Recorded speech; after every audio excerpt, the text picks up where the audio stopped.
Terkait pelaksanaan PPDB, penerimaan peserta didik baru tahun ajaran 2023-2024 bagi jenjang SMP di Kota Palembang, Kepala SMP Negeri 1 memastikan jika calon peserta didik ini bisa mengikuti PPDB tahap kedua atau jalur tes jika gagal pada PPDB tahap pertama.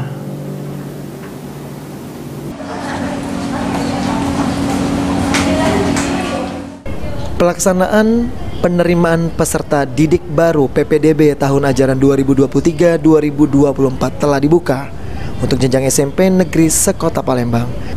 Kepala SMP Negeri 1 Palembang Hastia mengatakan bahwa PPDB tahun 2023 istilah sekolah unggul sudah ditiadakan. Jalur PPDB yang dibuka tahun ini sama seperti tahun-tahun sebelumnya. Terdapat beberapa jalur yang dapat diikuti calon siswa, antara lain sistem zonasi, afirmasi, mutasi hingga prestasi.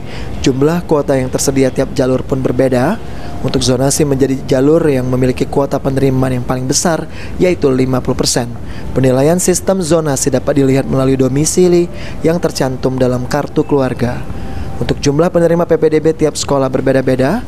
Hastia menambahkan untuk para siswa yang tidak tertampung dalam 4 jalur tadi, maka akan dialihkan untuk jalur prestasi tahap kedua, yaitu tes. Jadi sekarang dalam proses dari tanggal 14 kemarin itu penerimaan jalur zonasi, jalur apermas, jalur zonasi, jalur mutasi, dan jalur prestasi tahap 1.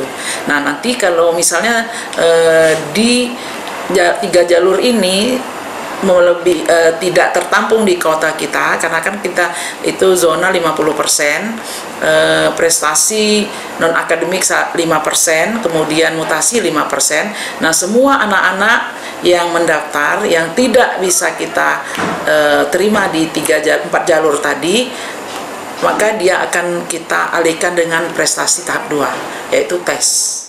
Lutfi, PAL TV.